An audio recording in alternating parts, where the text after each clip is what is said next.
Hey there, and thanks for clicking on this video. This is a conversation with the creators of the Trump Corruption Tracker website, which I will link in the description. It was a great conversation. There will be more videos to come from this live stream, and I hope you enjoy it. We're live with the creators of the Trump Corruption Tracker, doing financial crimes only, financial corruption only. It does relate to some other things, but think there's so much that you just kind of have to focus in on one thing. So I'm going to go ahead and share that on the screen so we can see it. Here's the first entry as I sorted. So Gabe, Hans, what made you? I mean, amongst all the things that have happened, in the last year or Trump 2.0, what made you guys decide to do this? Well, it actually came from a conversation I had with a friend of mine, and it was about politicians being corrupt and how they're all corrupt, and that Trump is just better at it than everybody else. And that really got me thinking. And then I went to my good friend Hans here, who is an amazing researcher, and we came up with this idea. We're like, you know what? It's not the same. Politicians don't do what he does, and people need to see this. I personally wanted a tool where I was out with these people and I could like show them, like, look, selling pardons, like have like a front and center, and with all the sources too. Yeah, there's that's so really where much. it came from. They flood the zone so much, you just kind of lose track. Even just doing this, because Gabe does the tech, and I do most of the research and loading stuff up. Which with Trump and corruption, it's pretty easy to find stuff. But my head starts spinning. And it's like, wait, he pardoned.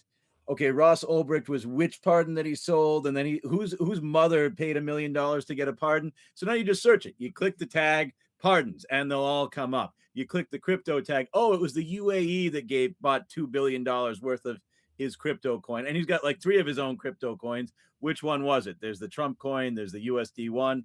So you hit one, you're out at the bar, you got your conservative friend who hasn't had a date in 17 years, and he's taking it out on America by voting for Trump. I've got several of those friends. They're friends. They won't be if they're watching, but whatever. I need better friends. But you hit it, and you're like, okay, hey. This article. Here's this. I wasn't talking about you. So you needed better friends. I was talking about the MAGA friends. I'm not going to say. Okay. I didn't know you had a lot of MAGA friends. That's a new one. Anyways, keep going. Sorry. I got two or three.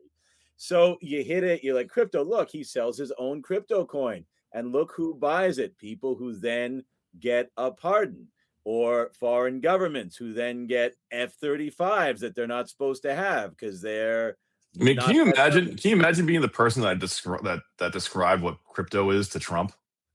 I mean, they must have used like pop-up books and like fucking animations, and I'm still shocked that nobody has had the wherewithal to explain to him that asylum in the context of illegal immigration is not a mental institution. Yeah, they're coming from the asylums. They're coming from the asylums. That they're coming for asylum. They're probably like, you know what, Trump, like Mr. Trump, people can pay you money for whatever you want, and you can't get caught. He's like, what? That Sign is me up. Yeah. And that's the thing. He's deregulating the crypto market. If you hit inauguration, you can see how much money the crypto business and all the other businesses, oil and poultry and whatever, donated to his inauguration. You read through some of those. Oh, and then he starts doing what? Deregulating crypto, right? And he's, of course, making his own crypto along with Steve Witkoff, who is his special envoy, this really incompetent diplomat that he's sending around because he's not really a diplomat. But what happens now is you can buy the Trump meme coin. There's a Melania meme coin. I don't know how many people are buying that Melania coin, but it's out there. So you buy these, you can get access to the White House. You can get a pardon. You can get favorable legislation. And again, you click on this, you pull those links up. What we try to do is give a good summary in the description. So you're at the bar, you can just read that off. You don't even have to open the link. Some of them, we kind of go back and forth. Some of them require a subscription. I try to find links that don't. If it does, I'll Hans actually will go to these people's the authors' Substacks and like grab their articles from there. Yeah, we got a don't have to couple go through the paywall. Substacks. Some of them are tough because sometimes they want you to make an account, and I don't want people to keep hitting a link and being told make another account. But we also want to get all the information and make it thorough. So some of them, if you need a subscription to whether it's a Substack or the Washington Post or the New York Times, I'll try to give a better rundown with some of the more salient details so you can whip out the facts and figures right there. So you can just get the Reader's Digest ADHD. Here's my description. If there's a subheading and a title, we put them. If not, I put in my own subheading, which is always fun. Some of those you can usually tell the ones that I wrote and that were not from a newspaper. Well, and to that point,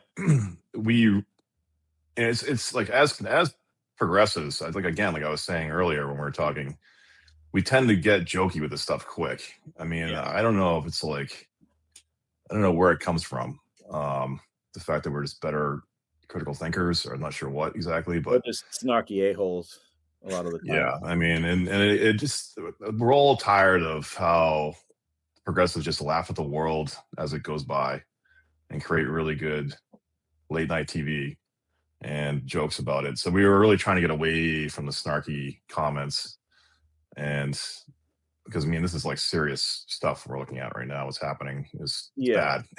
And I mean, it is honestly just absolutely crazy. Because in the history of this country, any president doing stuff of this nature would have been gone damn near immediately. Yeah.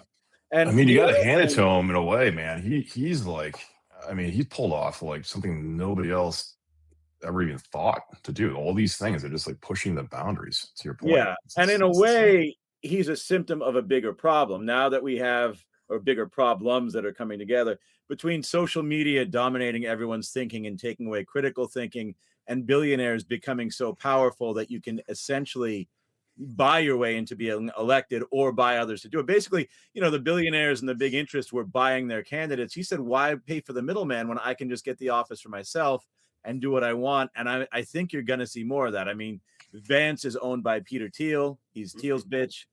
Peter Thiel's, his dad was a Nazi. He pumped millions of dollars into Peter till he finally got a successful business. It's not like he was that smart. Just like Elon Musk's dad with his emerald mines in, I guess it's now Namibia. It's not like Elon Musk gets $500 million in loans from the government to start Tesla. I mean, the thing about Trump though is that he had half a foot in jail. Yeah, and like I don't think he was a billionaire when he came to office. I mean, he was hurting. No, he wasn't. No, he wasn't. I mean, he lost a ton of money from everything that happened the first time. You got to read the tracker.